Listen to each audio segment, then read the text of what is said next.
Hello guys, আজ তৈরি করলাম এই বাস্কেটটি। তো বাস্কেটটি কিভাবে আমি তৈরি করলাম সেটাই তোমাদেরকে শেয়ার করছি। তো আমি এইখানে একটা ক্রিমের পাউচের কৌটো বা ক্রিমের একটা কাপের উপরে আমি এইভাবে বসিয়ে নিয়েছি, তোমরা দেখলেই বুঝতে পারবে। তো এখানে আমি নেটের মতো জাল জাল তৈরি করে নিয়েছি। তারপরে যে বাড়তি অংশটা সেটা আমি কেটে দিয়েছি।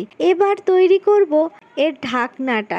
তো পেছনেও আমি একটু বসানোর জন্য পেছনে একটি ব্যারিকেড লাগিয়ে দিয়েছি। যখন শুকিয়ে গেছে তখন এটাকে আমি বের করে নিলাম।